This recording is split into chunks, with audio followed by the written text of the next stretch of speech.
Welcome to the Longmont Housing Authority Board of Commissioners meeting, May 13th, 2025. Do a roll call. You want to start, Commissioner Yarbrough, and we'll go around. Commissioner Yarbrough. You're next. Commissioner Yalba Ferry. Chair Mayor Peck. Commissioner Christ. Commissioner Hopkins. Commissioner McCoy. Commissioner Rodriguez. Tim Hall, Assistant City Attorney. Kendra Daniels, Accounting Supervisor. Molly O'Donnell, Housing Director. Eric Morris, Executive Assistant. Harold Dominguez, Interim Executive Director. Sarah Lee, Public Safety. So everyone's here. We need to move right along. I'll open up public invited to be heard, but as seeing no one, I will close public invited to be heard.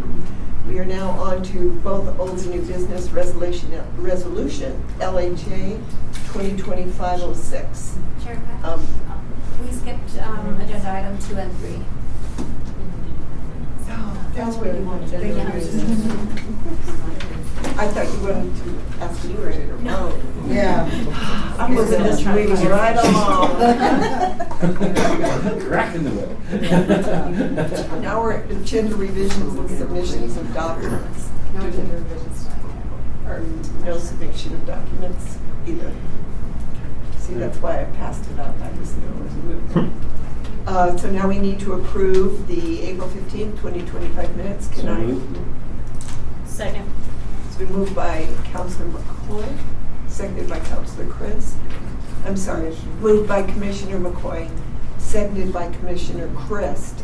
Do we have any discussion of those minutes? Seeing none, I'll call for a vote. All those in favor, say aye. Aye. All those opposed? That passes unanimously.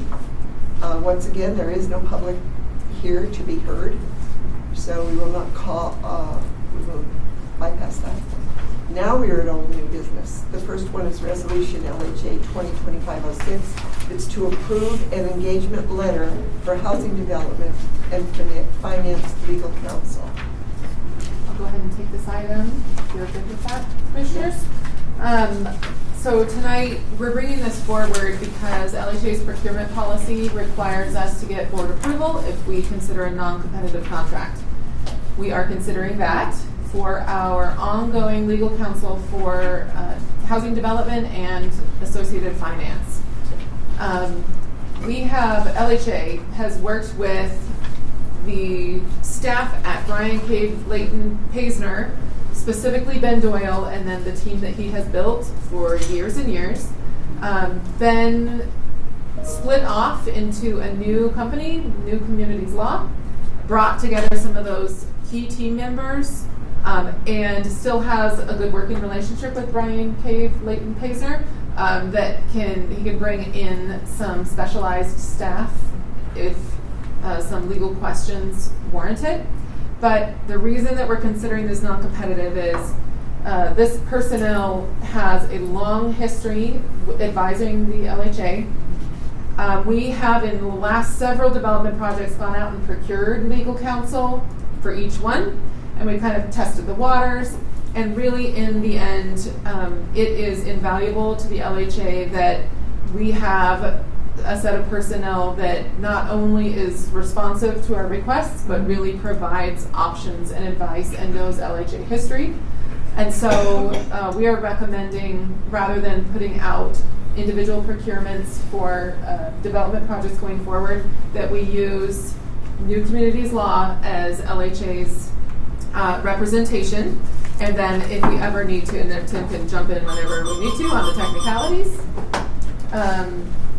If we ever need to consider another firm because of conflict, we can always do so. But our recommendation tonight is to do what is in the best interest of LHA in terms of knowledge and breadth of experience, and also speed and convenience for our projects. I should also mention that one reason that this group of personnel split off into their own company is the Brian Cave Leighton Paisner is a very broad-based legal firm, and they were operating kind of this niche market. And in this way, they can have a little bit more freedom to match their rates to what affordable projects really need to afford it. So, Tim, is there anything I should supplement with? I think you got everything. So Ben Doyle, the main attorney that we've worked with, has been working with LHA since the city has taken over, but has worked with the city long before that. And so he has been my go-to attorney to ask questions. And the amount of unbilled, just taking my call and walking me through something for a couple hours that he has done has been really, really valuable for this organization. And so we've been doing RFPs for all of these developments, but no one seems to really match this level of expertise, particularly this market. There's only a couple people that even do this at all, and no one that has the background that Ben does. He worked with Boulder County Housing prior to start moving into private practice, so he's got connections all over, and it's been wonderful. It's mainly tax advice that would stay with Bryan Cave. They have a partner there that would be doing specialized tax advice. But other than that, development work, they have been really wonderful for that. You're saying specifically in terms of this market being distinct. It's not just housing law. It's not just development law. It's like housing authority related law specifically. It is developing light tech projects. It's developing the projects that are financed in the way that all of our projects are financed. Mm-hmm. I mean, he lectures at basically every one of the big conferences on the state of the law, and has published some of the law review articles that I rely on when I learned this area of law. But yeah, it's really niche, and so starting his own firm was a good move for him. Cool. Thanks. Well, you worked with them before, and it's been profitable, both as far as giving the correct advice as well as moving us forward. So I'm going to move that we advise approval of resolution LHA 2025-26. That was seconded by Commissioner McCoy. Was there any discussion about? No. All those in favor, say aye. Aye. All those opposed? And that passes unanimously. The second one under old new business is resolution LHA 2025-07. This is to accept a pre-development loan from Longmont Housing Development Corporation for the Hearthstone and Lodge RAD conversion project. And is this yours, Molly? So we have been speaking about this project for quite some time. It's been on our wish list for a while. We are at the phase where we are ready to do initial due diligence to get some finance and consulting advice on both, I should say, consulting advice on the finance side and on the HUD 202 exit process side. And we have to do some due diligence items such as capital needs assessments for both properties and environmental reviews to meet HUD requirements to even get started in a potential RAD conversion project. And so staff approached the LHDC at their meeting last month and requested a small pre-development loan, not the full need of pre-development costs that we would need to get all the way to closing, but just kind of a phase one to get us to being able to know what size of deal that we need and how long it will take to get it done. And so that's why we requested $50,000 to cover some of those initial due diligence costs. They have the funds available in their investments, and in this case, it's actually not coming from their bank investments. The contribution would be coming from Fall River development fees that they've received. But the difference with this one is we requested a forgivable loan, and that is because if we go through the due diligence process and find out that it's either not the right time to do a RAD conversion or there's some other option we should be considering, if LHA couldn't reimburse at an imminent closing, then we wanted to be able to have LHDC forgive the loan, because that's still valuable work completed to know what should be done with those properties in the long term. But we just wanted a safety net in case LHA doesn't get to a closing in a very short amount of time, so that we didn't have a $50,000 bill to pay with not the Hearthstone and Lodge funds because it's not there. So they were amenable to that and agreed to issue that loan. So the request tonight would be for LHA to sign the promissory note accepting the loan and the terms. So I have a question. If you can't go to, I'm just going to call it phase 2 after you get that initial pre-development cost, how long will that carry for you? I mean, years or just when would you have to do another pre-development cost? So there's two routes it could go. One is we would bring any of these options to you all, first of all, but we would craft a proposal for what a project should look like. Usually our projects, we know what they're going to look like. This one, there's some options. We could choose going after low-income housing tax credits. Most likely those would be a non-competitive, so we would have to spend a couple of years gathering private activity bonds to help support that. We could do a debt option to take care of just some immediate capital needs that are needed out there. And then when the time is right to be more competitive for tax credits, we could bring that in later.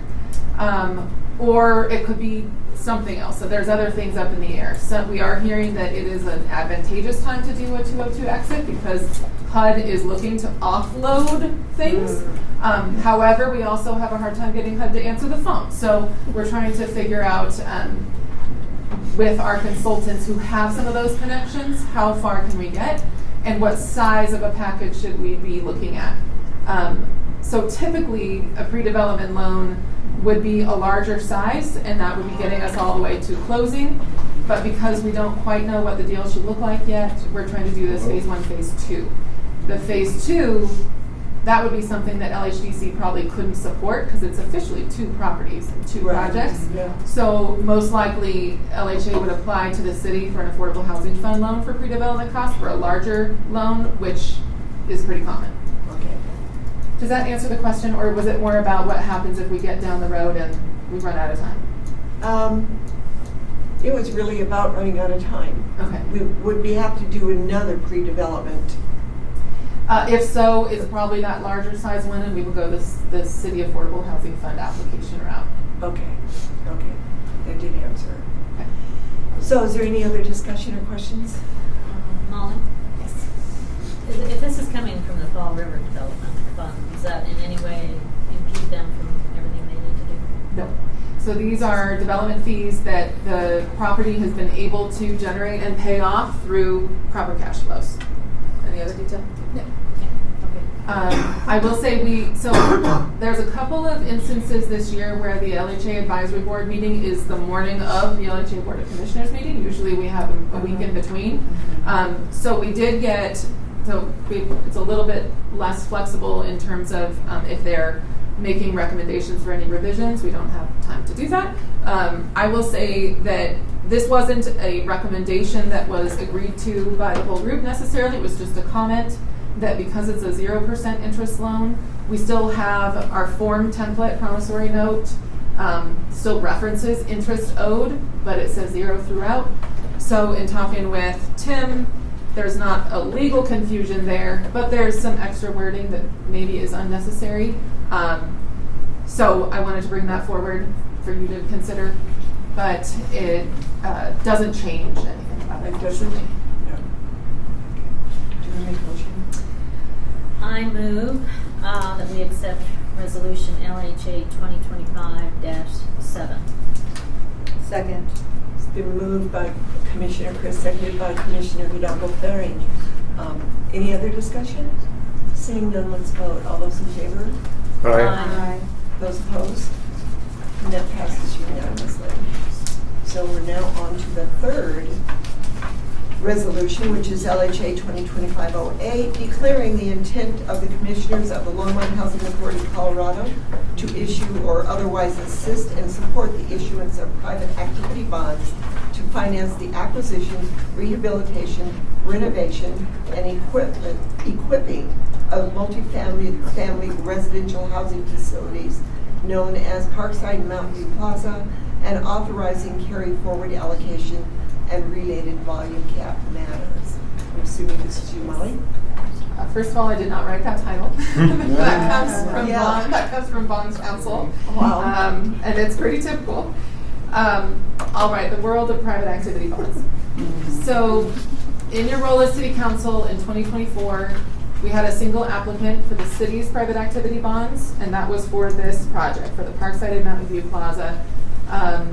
Basically, those are 130 units in 2 properties in the city that are under HAP contracts outside of the Housing Authority, but that means they have a contract with HUD where they receive voucher assistance for those 130 units, so everyone there pays 30% of their income. Those are typically 20-year contracts. This contract expired. The owner posted the properties for sale. This Lincoln Avenue Communities is the developer. They purchased the properties and they intend to do a rehab. It's about a $10 million rehab. The entire deal, including the acquisition price and everything that goes with it, is in the $30 million range. And so back in 2024, council agreed to issue the $6.2 million of the city's bonds for this project. They need about $21 million worth of bonds, meaning bond capacity. So awarded capacity to be able to use tax-exempt bonds to finance the rehab. So they are out there trying to gather that up. So they've got $6.2 million from the city from 2024. They applied for the city's 2025 allocation. You all will consider that as council on June 17th. And then they are applying for what's called the statewide balance. So what happens is the state allocates private activity bond capacity to local jurisdictions. If the locals don't use it or don't hand it off to a partner community, then it relinquishes to the statewide balance. So what this action is, they need the Housing Authority to apply on their behalf for the statewide balance because the Housing Authority can issue the bonds. And so this is basically supporting the project in applying for statewide balance of bond capacity, and if successful, then LHA would help carry that forward. That There's makes gonna be sense. more. I was wondering how HUD got in, LNJ even got Yes, involved in right. that. Commissioner Rodriguez. I was just wondering what the administrative costs to LHA would be to administer. So that's an interesting point because there's more on the bond side that you'll be considering on the city's end, where CHAFA does charge fees to issue bonds on behalf of a project. Local housing authorities, we need to do some research on whether local housing authorities have a fee structure. We do not currently. And in another project that LHA is intending to be a special limited partner on that is also going for bonds, they would like LHA to be the issuer to try and avoid those issuance costs. Oh. So I'd say that's something if the board wants us to look into, we can. These bonds would not be actually issued until they're ready to close, which wouldn't be until 2026. And I don't think that issuing this resolution and supporting the project would lock us out from implementing a fee structure. I can get that sense. Okay. There's also bond counsel, but that bond counsel is paid for by the project. Mhm. Yes. And So LHA wouldn't be paying anything and wouldn't be giving up any of its own bonding capacity, but it also wouldn't be gaining anything through fees in the current setup. But it would obviously take LHA staff time, correct? Yeah, it would. Cool. The city, it's usually when it comes to statewide balance, they need either the city or the housing authority to apply on their behalf. They can't use CHAFA. So in this case, this is about the application. Mhm. This one could still use CHAFA as the bonding issuer, the bond issuer. The reason that they need the housing authority to support them in the application is last year, the city did support them in the application last year.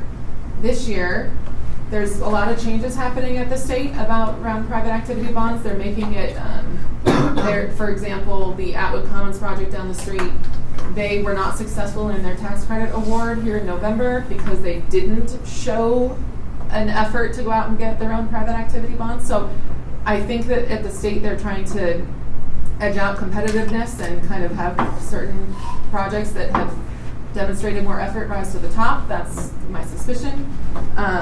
So in this case, they did not allow any issuing entity, meaning a city or a housing authority, to apply for the statewide balance unless you had already issued your 2025 allocation of PABs, which we just got in February. I don't know anybody out there that's going to turn around an issuance, not just the allocation, actually putting them out. So I don't, that's kind of crazy making to me, but they put that requirement on there, which means the city is not eligible to apply on the project's behalf. It would have to be the housing authority.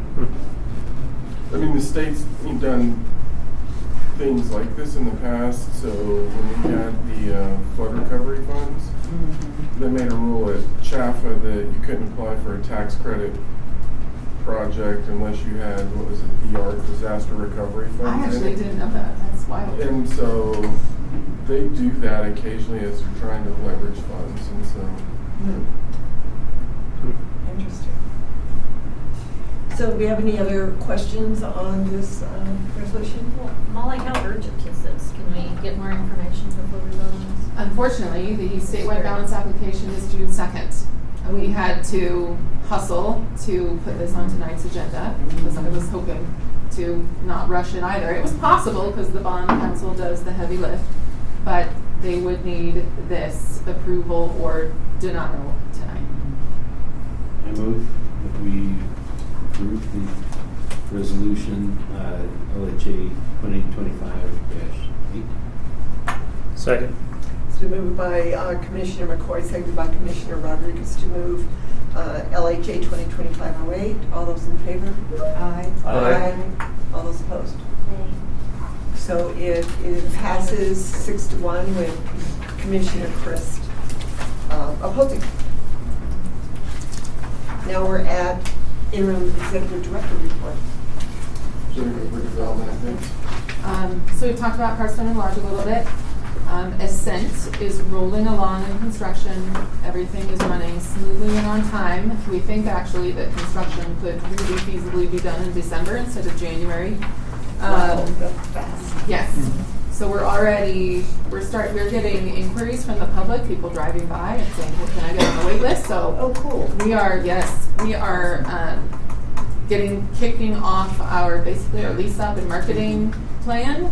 And we'll be needing to hire our property management team for there as well come the summer so that they're ready for lease up by around September. So that is moving great. They're looking at furniture packages, and we met with Wild Plum today to meet with their new executive director and get talking about marketing there as well and their plans for how they intend to fill the spots at the ECE. So everything with Ascent is moving quite smoothly. Is there any priority leasing on this like there is on True North? There is not. So what we can do is do extra marketing efforts to try and get families that are ECE clients also being able to live there. But we cannot do a preference for those families under the tax credit rules. Okay. But we're going to try and do the heavy outreach to make sure everyone knows that that's the possibility and get on the list as quick as possible. That was Yeah, the reason True North was designed the way that it was around fair housing is because we made a local investment of funding. Okay. This is the tax credit, which has the state rules in it. Okay. All right. That was one of our concerns. So when we accepted grant funding from the State Health Foundation, they tried to put a priority for residents for the ECE. We couldn't do that. Interesting.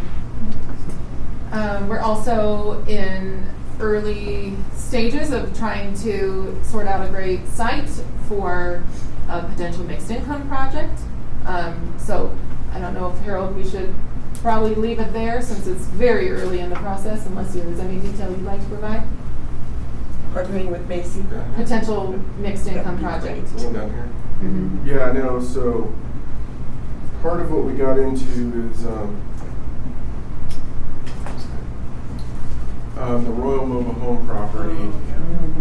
As it's related to the First and Main Transit Station, we ran into stormwater and water quality issues. So we're looking at utilizing that as stormwater water quality control for First and Main station with RTD and everything else. So think for the transit stations near the railroad tracks. Everything runs downhill, and the expense associated with building the stormwater management component into that, the cheapest, fastest way to do it is to utilize the Royal property. So we're looking at an exchange internally with property that we own in a similar location, acquiring property with 1B funding to then build a mixed income project that is essentially affordable, income qualified, attainable, and then market rate attainable to create a diverse revenue profile for the project in order to build a revenue stream long term for the housing authority in terms of what we're looking at for the future. Some challenges that they briefed me on in terms of the LIHTC projects is right now rents are actually stabilizing here, and it's kind of the market in that we have more units being built, so rents are stabilizing, maybe going down a little, but let's just say it's stable. That'll last for a little bit, but what we found in that market is that it puts pressure on us and our 50 and 60%, 50% AMI units. And when we did the profile on the 121 Main, we saw the revenue potential. It just didn't work there because we were bringing more headwinds into the project that was hurting the pro forma, so we're looking at mimicking it in a different location in the same general area, which could be a catalyst alongside First and Main Station and the work they're doing there, and a broader catalyst for the entire steam area and some of the designs that previous councils came up with in that location, tying into then everything we're looking in that area. So let me see if I understand this correctly. You're basically swapping the Royal Homes property. What is going to go in there now? Stormwater. That's it? It's a pretty significant size, but it will be designed in a way that becomes more of an amenity. So kind of if you think about City Park, where it's an amenity potentially in the area, but it also handles stormwater. That's kind of what we're looking at. Kind of like at 21st Avenue, where you have kind of an amenity for like. By garden acres, Yeah. where they play cricket. Yeah, where they play cricket, or the park just behind the Boulder County Court building, where there's a park, the stormwater area. It was becoming, the stormwater issue on First and Main was almost becoming unsolvable without a lot of money. Because the amount of water that is associated with Kaufman is associated with that project, and then the water quality issues. So we're kind of blending things, and I do think that the other location is probably better from a traffic standpoint, access standpoint. I'm being obtuse on the location because obviously we have more negotiations to go through, and I don't want it public. Okay. Well, that sounds really interesting, actually. I am now very curious. We're in the Well, to give you an example, this would be larger than the 121 project that we talked to you all about in terms of more units. There's actually What was also the 121 project? It was a project that was coming in, and they've been in the DRC process that was in that vacant lot across from South Main Station. Okay. And it was going to be attainable for rent, and we wanted affordable in it. But the problem is it was so site constrained that to make the economics work, they wouldn't have been able to meet like the 12% or the affordable requirements that we wanted in it, which is not good for us if we're not building in what we're asking others to build in. But then in terms of how you issue the debt, that was creating other issues. Okay. Bottom line, when we look at the pro forma, once you hit stabilization, I think that was pushing in $700,000 a year by year 10, it was pushing in excess of $1 million a year, had we have owned it. And so it's just taking the same concept, and I think the ROI gets pulled in if you can build it larger and have control of sites that aren't as restricted as they were at 121 Main. That's really the long-term financial viability for the housing authority, because the affordable projects on their own don't do that. And most housing authorities that are successful financially, Boulder Housing Partners is one that does have this kind of mix that's not just purely affordable.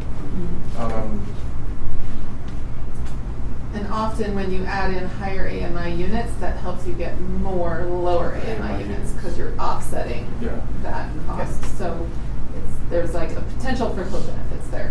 It's kind of like True North. It's true. I mean, in True North almost hit it. They just didn't have market rate, but it's stepping into true inclusionary housing, where basically all economic demographics are represented in a facility versus it just being low-income housing. So, more updates? That's all I have. That's all you have, okay. Operations update? Sure, so I'm covering tonight for Lauren and Quincy. So on our occupancy report that's in your packet, we're hovering at about 95% occupancy right now, which is lower than where we want to be, but it's still considered reasonable for the market. Really what's happening is, this is an interesting problem for us that we haven't had in the past. We don't have any down units. I saw that, I know. But we have a fair number of rentable units that are ready to rock, but trying to find tenants. So there's a couple things. First, we're making sure that our unit turns process is tight, which it is right now. Our maintenance team is really on it. But also, we just happen to have a fair amount of deaths at our senior properties in the past couple months. And we also have had some reports that some people are moving out because the rent increases are a challenge for them, even though they're within CHAFA max, or not even max. Most of our properties are not at max rents, but they're within the CHAFA limits. But really, kind of what Harold alluded to, something we're starting to dig into on the data is, because we use Boulder County, CHAFA uses Boulder County average rents in their limits. Longmont's rents are on average lower than Boulder County's rents, and certainly City of Boulder's rents. So we're trying to see if using CHAFA limits is a good fit for Longmont, or should we be looking at some sort of policy around rent concessions, or what do we do to get our rents filled, but also not do too many concessions where the properties are in a bad financial spot in the long run, which is a problem that LHA had done in the past. So that's where we're at. Yeah, part of it is outside of, like, we partnered on Crispin too. Right. And so they did the income averaging 80%, generating the 30% AMI units, but they underwrote it at 60%. So what they did is they gave themselves flexibility in that if they needed to pull back on the rents. I think Penrose did something similar at Ascent. Conservative underwriting. The underwriting on many of our projects was set when they built them. And I think, prior to the resyndication of Village on Main, that was one of our problem properties, and with the way it was underwritten, correct, Kendra? The way Village on Main was originally underwritten and where they were charging the rents. So the underwriting on these other projects is incredibly important to how much latitude you actually have and what you can move the rents. But then at a certain point, zero's not good. And so we're trying to tactically figure out how much can we pull back on it. And it is the point of, it's the 15-60% AMI units. 30% will fill instantaneously. Killing us right now. And that's really just what we're seeing. I think that's a product of just the broader economy and all of the financial pressures that people are absorbing right now that's making it harder. Do you know where the people are going that are leaving because of the rents? Hopefully they're not becoming part of our homeless population. No, we don't, I mean, we've got anecdotal stories of a couple residents. We don't have data showing that specifically. What we do know is we've heard some are moving in with family, some are moving out of state. Okay. Molly, how difficult is it to come up with a different mix for Champa? Impossible.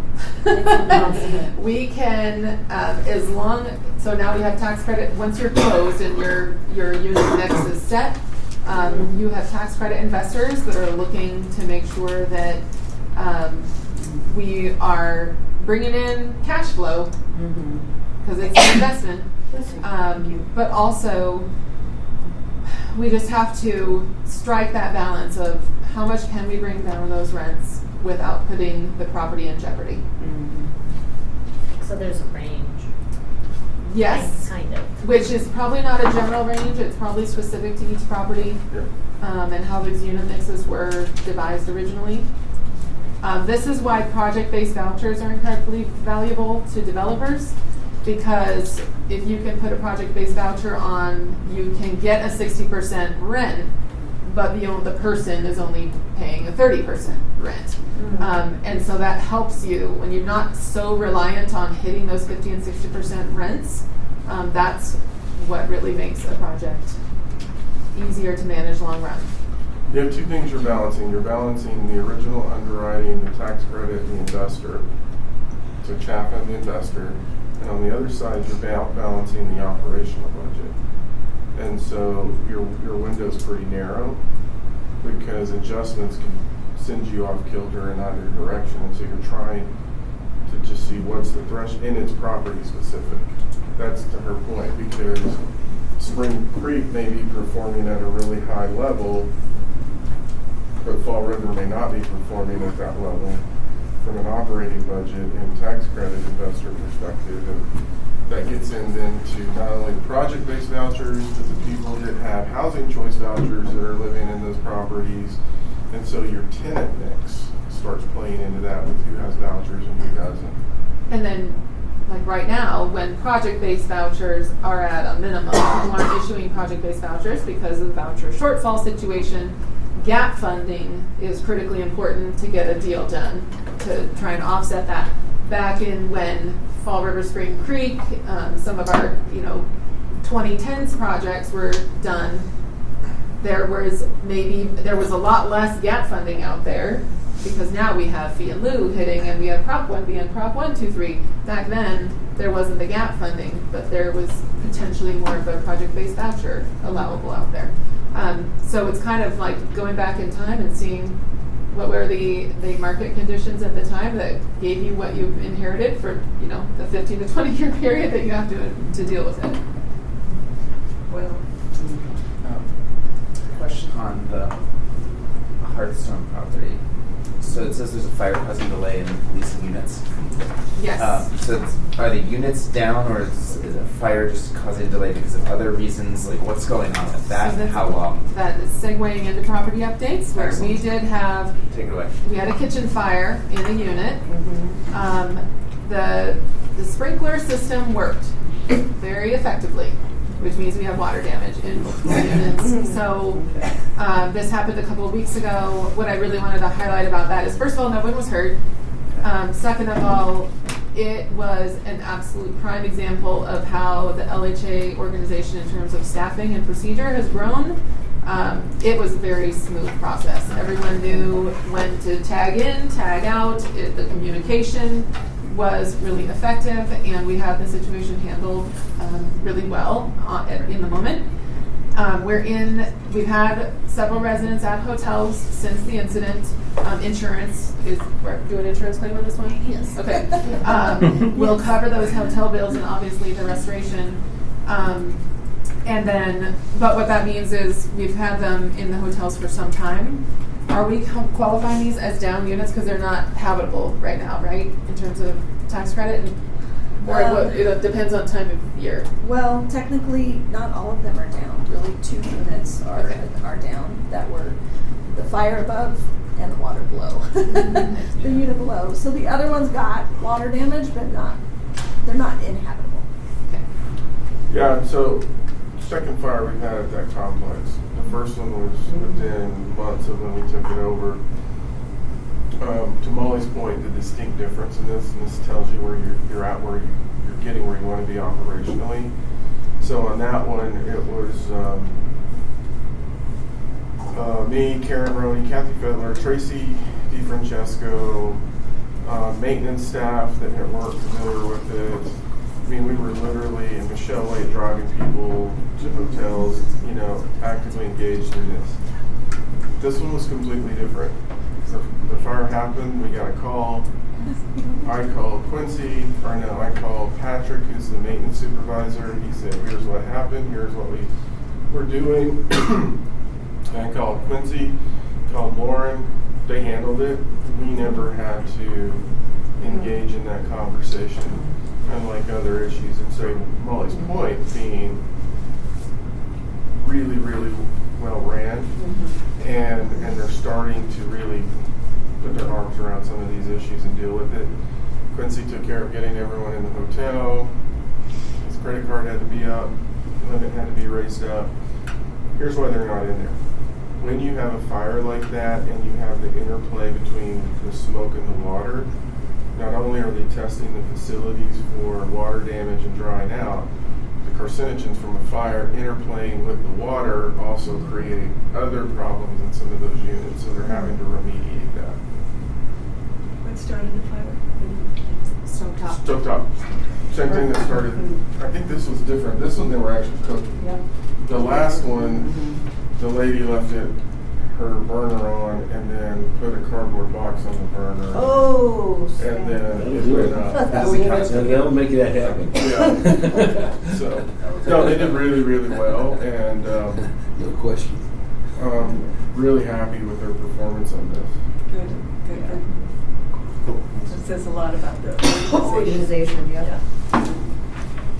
Okay, what else? Do we have any other questions about any of these other units? The occupancy reports, actually, what are we looking at? Property updates. I can do a couple of verbal property updates That would and be then great. jump into Kendra's accounting side. Okay. We've hired 2 new assistant community managers. One will be for Suites and Zinnia, and one will be for Fall River Spring Creek. We are still looking for one more community manager role. We've got Village on Main has a vacancy. We're also looking at potential employee. Maybe some employees are interested in moving around a bit, so we're considering that right now. Kendra got a new accountant, which also is showing our growth as we scale up. We get we can afford to scale up our administrative side as well. Yep. You look really happy. We're all happy. Good. It's happy to get through that. Well, we're still going through the HR process, so we're not quite there yet, but yeah. Selected, she's excited to start. In fact, she keeps texting me, where are we at? I did my stuff. When is she starting? Well, we don't know yet until they pass the HR. Okay. Pre-employment. The pre-employment screening, so Okay. yeah, we're still waiting for that. But hopefully by the end of the day. The Village on Main is, we'd say, back up to its old standard operations. We've gone through construction, gotten used to everything, all the new stuff, and we're back to planning programming there. We've had Ascent Hospice and Good Day Pharmacy come and do presentations. Meals and Wheels has come back in to do presentations. They're starting to get some new residents set up with their services. They've just resumed everything. So everything at Village feels kind of back to normal life. Quincy has been covering at Village on Main, and we're getting really good feedback about him from there. And it seems like the residents are happy to be getting back to normal. We've been in the midst of the flooring replacement at Aspen Meadows. We started in mid-March. All of the common spaces, the fixes are complete. Tomorrow will be the last day on the 3rd floor in the occupied units. We start on Thursday on the 2nd floor in occupied units. I'd say that we have a fair amount of concern from residents leading into it, but we haven't heard any negative feedback once they're in the midst of it or afterwards, which is really good. And I always expect concern to come at front. There's a couple residents that we have supported by either getting a hotel or having home care services come and help them pack up their loose belongings, because we know they're not maybe physically able to do so. So there's a couple of that we're supporting all the way through. Right now they're doing 1 unit at a time, which would take us through the end of July. Getting it day by day, but the crews now have gotten a rhythm where they are ready to start doubling up units, and so we're waiting for that updated schedule, but hopefully that accelerates the process and we can just get it done. And I'd say that, our HCV, our voucher program, had a perfect audit, Oh, so great. that is kudos to that team. Yes. We'll let Kendra update on audit stuff when she comes in with hers. And then just generally, we have, with spring starting, we're making sure we do communication to all the residents about our spring work with landscape contractor, getting our backflows inspected, irrigation, garden beds, all that stuff coming. So if you hear anything about that, that is all getting rolling quickly. Great. If there's any other questions on property updates, I can provide them. No, it's so nice to hear property updates without drug remediation. Don't say that word, sorry. But Well, and I mean, the reality is we're not dealing with it, but as the property managers, we are dealing with it at Zinnia. At Zinnia. really, our newest property. You do what? It's the newest one to destroy it already. But that one we don't own, so. Yeah. Okay, so are we with Kendra? Ready for the financials? Definitely. Okay, we'll start with the AR report. So you'll see a couple of different anomalies happening between December and March. What we have put into place is making sure our community managers are depositing rent checks when they get them. What was happening is that close at the end of the month, they were getting rent checks and waiting to deposit those until the rent was posted. But since we're moving to an online platform, we want them to get geared up to posting that rent when they receive them, because the tenant is also going to be able to see on their side in their portal when the rent gets posted. And if they're lagging a few days or those checks are sitting in a drawer, that's what we don't want. It'll go into prepaid when they post the rent, it'll apply it, and it'll be done. There's no caveat. So you can see a difference in prepaid from $9,000 to $19,000. So some of that is a bunch of prepaid at the very end of the month. Can these be deposited through an app on the phone? So they Directly to will the bank? be able to have ACH capability ACH. once we get online. They'll be able to put banking information in and do auto pay, and if they want to set it up as recurring, they can. We're still testing that process because we also want to make sure that we have a system in place that validates they're the ones changing their banking information, because even the city has had issues, and they have this process in place where if somebody submits an ACH change, that there's documentation and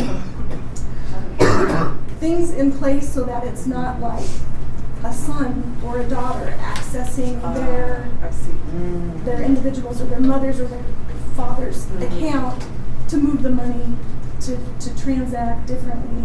On the red side, it's not such a big deal because they're actually paying us. Right.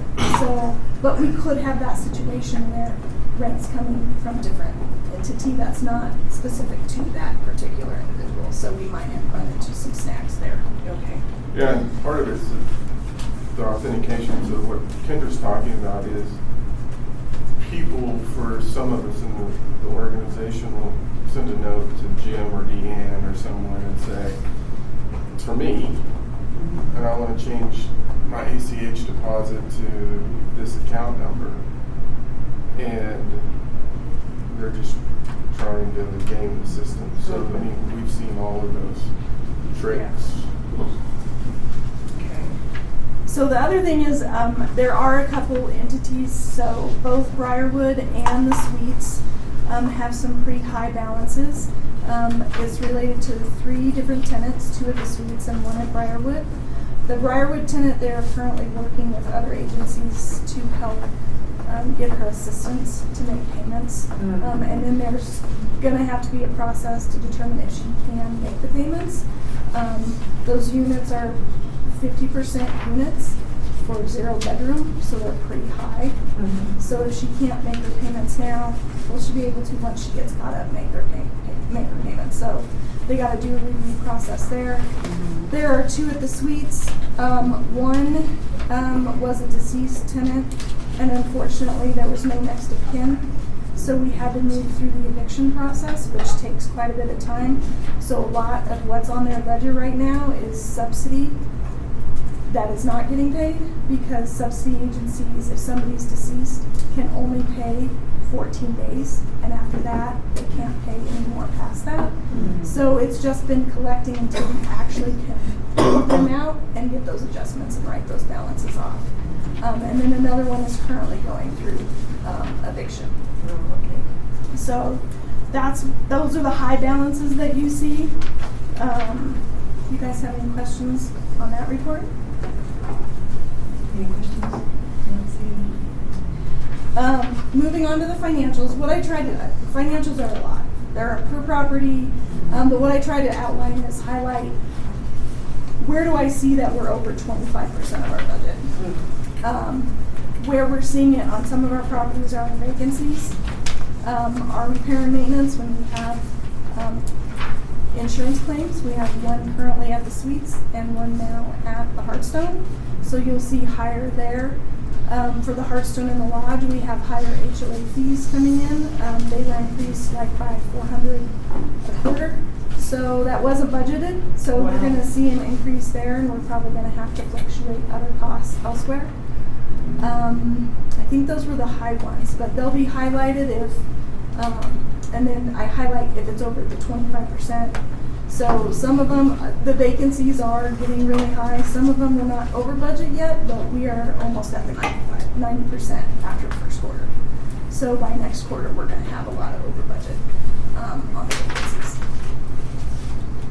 So you're probably asking why HOA fees. When the lodge in Hearthstone was built, the same for the property where it's since being built now, there was a development agreement, again, that was probably 20 years ago, where they got the property in both locations, but whatever that development agreement was, they entered into an arrangement with the HOA, commercial HOA for stormwater and some of the other things. So that's just something that's been in place for those 3 properties. Yeah. So each tenant pays an HOA fee, or is it We pay the HOA fee for that. On behalf of residents, or like we just have? It's the property. It's a commercial It's a HOA. commercial HOA, so it's really the property that pays the HOA fee. So Walgreens, the area where Starbucks and Jimmy John's is located, the area where 17th and Hillbury. 17th. So all of the commercial. I didn't realize you could have an HOA structured like that. I didn't know that either. That's nice. So I'm a little bit confused. LHA pays the HOA fee for those commercial properties. No, Hearthstone and Our Lodge. Just Hearthstone and Lodge, Lodge, and okay. then Ascent will pay their HO fee for Okay. their property. Okay. So yeah. It's primarily, there's private street maintenance there, there's stormwater maintenance. Those are the main ones that we know of off the top. The increase in the HOA fees, so that's not something we have control over, that's separate. We do hold seats on the voting, we are voting members of the HOA. They The hold Longmont one. Housing Authority is a voting member on Yes. a commercial HOA. Yes. Okay. So they get sure I'm understanding. They hold one meeting a year, basically to go over budget. And it's usually in November or December of each year. Mhm. So we've got some homework to do now that we have this bill and to go back and compare and go, what difference is this? What do they do? Doesn't the city do all that work? There are some They public do the streets work. and some private streets in that whole area. Very confusing. So if you think about it, this got into development challenge. So the road behind Walgreens that connects it, that's a private road. Really? Yes, it's Okay. not a Is public that road. Cook? Is that? No, Cook? Cook- That little cut Cook is through. a city street. It's the one that basically lies there, like Harold's saying, between Cool. where Ascent is and Walgreens. Where the Ascent driveway will. Oh, okay, yeah. Which is going to be interesting. Yeah, I mean, it created some interesting development issues, the stormwater retention pond. I think the irrigation is included in that as well, one of the common areas in the development. I mean, we would never do a deal like that now, No. but it is. Now we have to dig in why they raised the rates if they didn't have it in board village. Yeah. Oddly enough is what created the chaos in my HOA. Oh. Was the same thing, raising the HOA fees and how they were looking at cost structures and things like that. They probably don't really like you, and then HOA coming in and figuring it out. I don't get involved. Say, I don't get involved. It's just they Desire for more made governance. everybody else mad because of the fee structure. That is a private decision. That is Yeah. not city business. Yeah, Yeah. It But just it's- happens to be city business because we're literally running yeah, properties here. yes. It ends up being city business no matter what. Yeah. Does anybody have any questions on the financials? No, you do a very good job. So we'll move on to the voucher side of things. So to kind of give you a heads up, we are on our third HUD rep. We had one at the very beginning of the year. In like a month. Yeah. This is Wow. since our last. Is this because of federal? Yeah. Yeah. So we got assigned Jessica Bourne, and she was amazing. She gave us a lot of really good guidance. I think that's the first time I've ever actually had a HUD rep that got on the phone with us, went over everything, was very detailed, knew her stuff. We don't have her anymore. And then Later, she's gone. We got switched to somebody else, and within a week after that, we got a notification that said, "I'm your new rep, and I'm in St. Louis." Oh, no. So we don't even have a local rep anymore. We also have other reps on the shortfall side, and our rep there just canceled our meeting and said we have a new rep, but we haven't heard from that rep or set up a meeting. And on the Hearthstone and the Lodge side, we don't even have a HUD rep. That HUD rep left, and now anything that we send goes to the main Denver email Oh right my now. So we gosh. haven't been assigned a rep for them. So that's kind of where we stand HUD-wise, rep-wise, and how communication is struggling So at the moment. I will say, I'm trying to see the bright side. I am so grateful that we had the guidance that we got at that point in time, because the silence for much longer, we would be more nervous. Like, we don't know what is going on. I'm so glad that we got the comfort that we got at the time we got it, so that it can at least carry us through, and we know what to look for now in the absence of guidance elsewhere. So what they kind of did is they gave us guidance. So technically how they budget is not, at the end of December, we had $615,000 was our amount of vouchers that was going out the door. We assumed they took December, multiplied that times 12, that becomes your budget, but that's not the case. The way they just develop the budget is based on your prior year expenditures. That's from January to December. So it doesn't count for the increases that you've incurred throughout the entire year, just the bottom line. So that's what you'll see on this report. Our ending balance for 2024 was $6.9 million. Divide that by 12, you have $577,000. Then what I tried to give you is a layout. If we hit 577 every month, we'd be great. But as you can see, the amount spent, we're in the 650. We're in the 600 range. So we started out at 614. We're now down to 609. So we are trickling down, which is a good sign. But they're also tracking our vouchers. So if we say we're not leasing up, we have to show that we're not leasing up. So I'm also giving you that kind of visual of what our voucher count is, what PBVs we still have to lease up, and if there's any issued vouchers that are currently ours, but they're porting out somewhere else. Possibly due to higher rents. But if those agencies can absorb, then we'll lose those vouchers, lower our budget and lower our expenditures. But if that other agency is just like us in shortfall and it isn't able to absorb, then we keep those vouchers and we pay. But we're not allowing them to move to a area where their fair market rent is higher, because that's one of the stipulations. You can move, you can port out, but you have to port out at or below our fair market. So that's kind of where we stand there.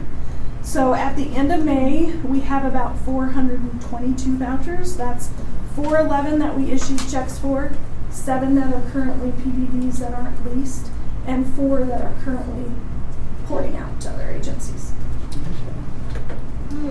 The bottom kind of shows you how we have to report it to HUD. So what this is it'll show you what our current expenditures are for the month. But as you can see, you may have, like, we'll use May as my example. In May, we had $609,479, but those were amounts that crossed January through May, voucher-wise. So on HUD's site, you actually have to go and put, based on their voucher month that you paid, is the month you record that expenditure.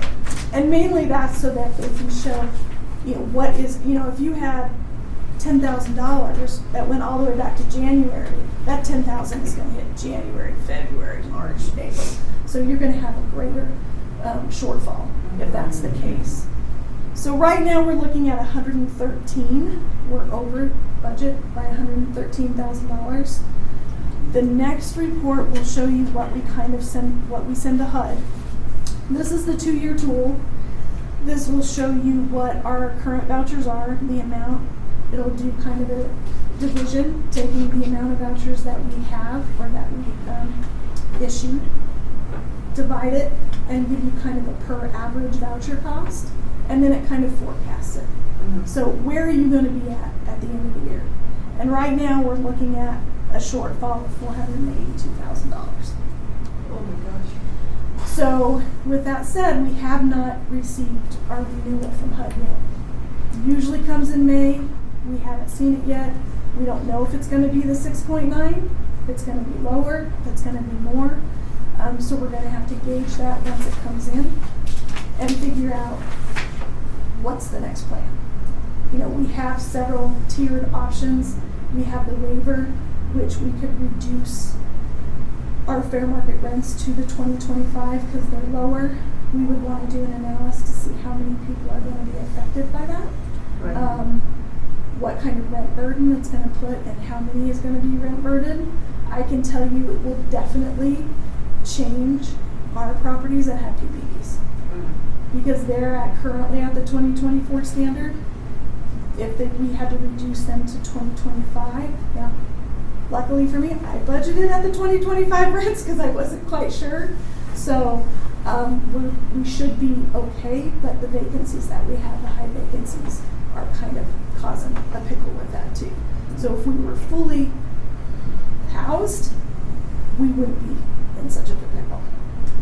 But because of the vacancies and that we're about to go over budget on the annual basis on our vacancies, lowering those rents could affect our bottom line. And just to note that 400 and some thousand that were projected in shortfall, that's approximately 1 month worth of our voucher program, a little bit less, right? And that is consistent with what HUD is seeing across the Front Range. Most are in the 1 to 2 month range, so we're actually a little bit on the low end. Yeah. So as long as, and what's good is like last year we could see the difference because the fair market rents increased quite a bit. You could really see a change from month to month. And you don't see a drastic change of increasing. We're seeing kind of a downfall.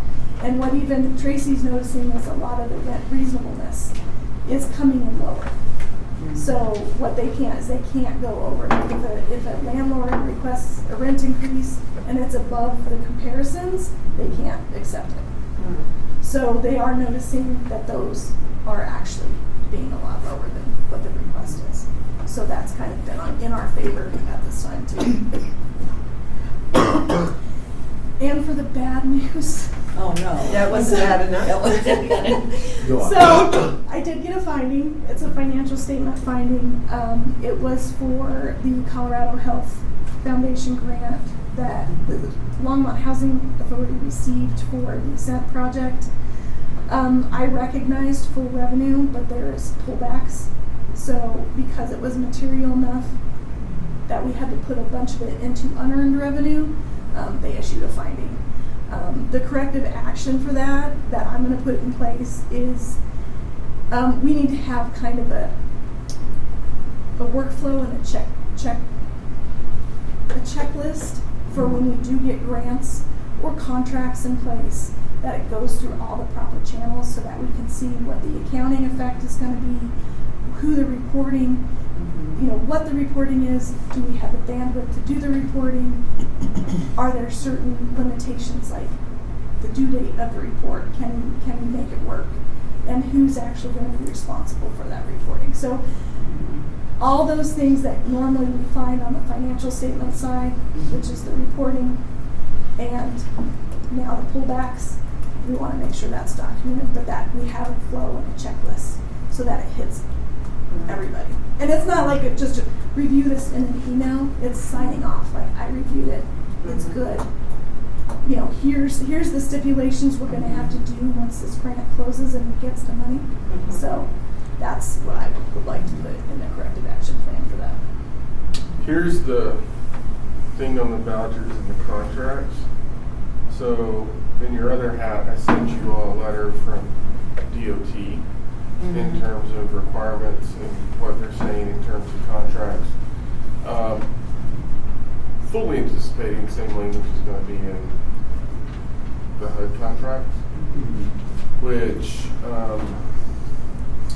for CDBG, housing choice vouchers, everything. So we're preparing, I've talked to Eugene about potentially, we're trying to figure out how we can have the conversation, but there is both with your housing authority hat and your city hat going to be a decision point.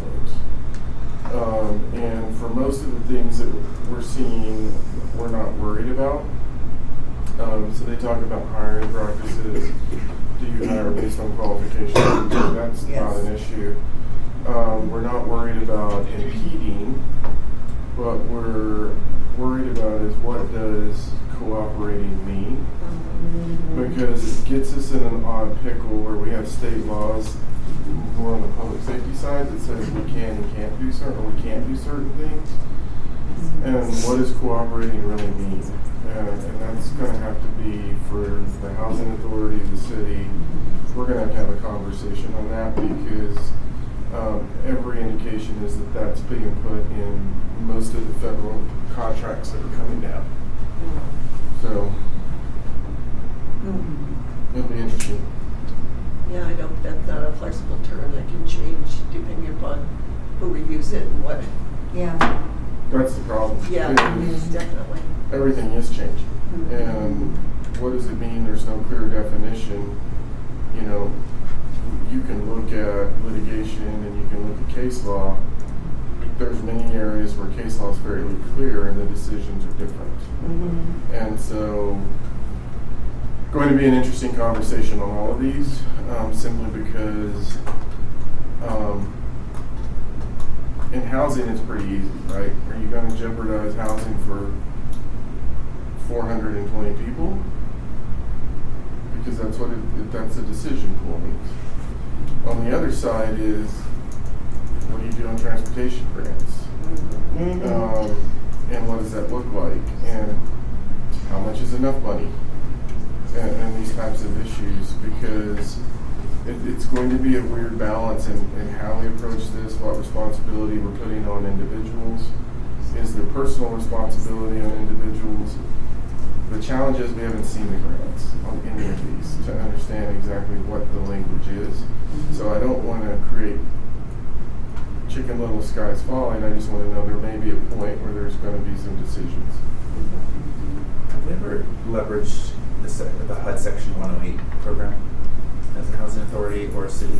The city has done something like that in the past, and we've looked at it as an option for certain economic development projects lately. The challenge with us is our allocation is not that large, and so the bang for There's the not a ton buck. to borrow from. Yeah, there's Yeah, you a can't. lot of regulatory hoops for not that much borrowing capacity. So Longmont's not at the size of the city where it would really make that particularly lucrative. At least not the examples that we've run Right. into. Run through so far. Yeah, I'm just wondering, like, if there's a shortfall somewhere, or if there's like it allows us to shift. Basically, what it does is you take the CDBG allocation that HUD gives and allows you to borrow, basically finance based on that, to get what, like 5x the.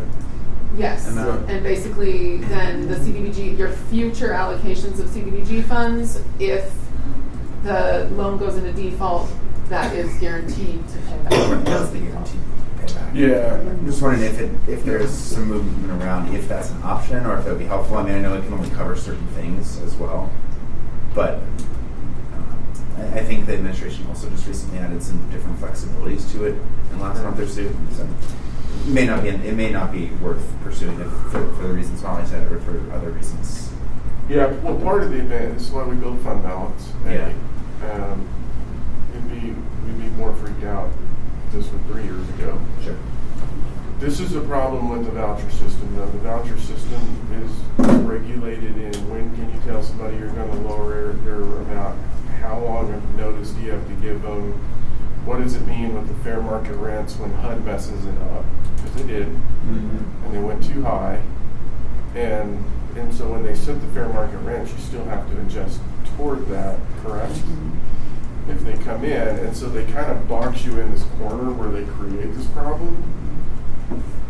Historically, the solution has been through the shortfall funding mechanism, and that was their internal mechanism to fix it, which is typically work every year to the point I think we told you all where many people were intentionally going into shortfall to increase the amount that they got into their HCV allocation. That was a HUD rep that indicated some cities operated that way. Challenge is the system we're in now and the constant rollover of HUD staff, and what does shortfall funding really mean is kind of, that's the uncertainty in this. It looked good in the meetings that you all were having, and then radio silence as we're starting to change reps, and that's where the system's breaking, because they had a way to connect it. It'll really break. So I think it got funded, the information we provided you all, it got funded in the continuing resolution, but then what is that HUD funding going to look like as part of the budget itself? And so you're watching not only what happened this year and where they allocated the money and how you get it, but then you're also watching what happened next year, which is why they did the exemption, so that we can very quickly pull the trigger and start making adjustments. But it's a systemic issue within HUD, in my mind. And if we get to the point where we have to pull any of these levers, we would all bring that back for discussion. So far, it's just, what are the levers? How could the levers work? And what priority should the levers be considered? But I mean, to the point on this,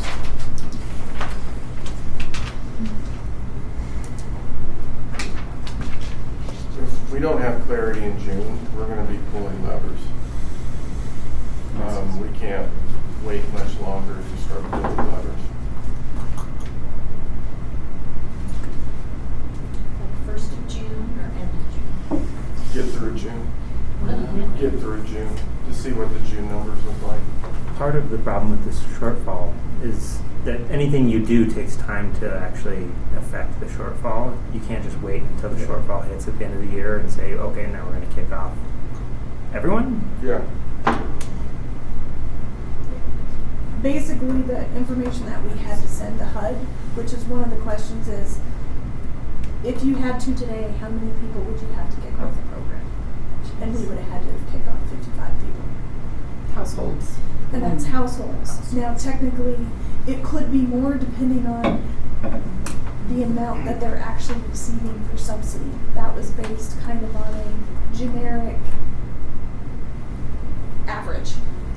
So you could have people that are paying less subsidy, and if those are the ones that fall in the higher priority that you have to exclude, you could have more than 55, but that's what it was. And then it's first in, first out, or no? The Yeah. oldest on the program, but there's exemptions to elderly, individuals with family, PBBs are also exempt. Disabled. And disabled. So it would be basically adults, single adults They've that been on the haven't program hit- for a long yeah. time. This is quite prescribed, like who goes first if you get to that point. What a horrible position. Yeah. So self-induced. Yeah, so I mean, it's a. Is this a decision that other housing authorities around, not just the state but the country, are facing in real time right now? Yeah. Like, I think that's why I think that's where there's a fight shaping up in Congress, and that's where you're seeing splits occur right now, and why I think we think the budget's going to be so hard, because this isn't a red or blue thing, and where you're seeing the fights occur is in toss-up areas and moderate areas. Because to Molly's point, this is not just us. This is every housing authority dealing with this. So what that would really mean for a household if they lost their voucher is they could stay where they are. Their rent landlord would most likely maintain a rent level, we would think. That means the household has to come up with the difference. If they cannot, then they probably are moving out, and it could impact homelessness if they cannot find a place that is affordable for them. That's Because the the only place trickle that- down yeah. worst case scenario. The only place that was affordable to begin with was voucher programs. So if the voucher programs aren't working, Yeah, I mean, the ripple effect's pretty significant, Yes, it's because very then you're significant. talking about workforce, and it's workforce that primarily, I think when the people that we have in our voucher program is the service industry yes. and things like that. So you can start seeing the ripple effect potentially coming into play, even including landlords. Because, and we've seen landlords say this to us, is, well, if they stay in the voucher world, they can do this, but if they can't move into the voucher world, then it's hard for them to compete, because just the nature of the investment they have to put into their rentals to compete within the open market. And you can see the snowball. it's just the snowball. You can see it building incrementally. It impacts multiple sectors of the economy. Just go back to when there was no HUD program and look at the housing and the housing choices. They're pretty bad, how people live. So we won't go from 0 to 60, but it wouldn't surprise me in seeing the June numbers that the July, we start talking Okay. about, we start setting the steps and everything that we need to do in order to manage it.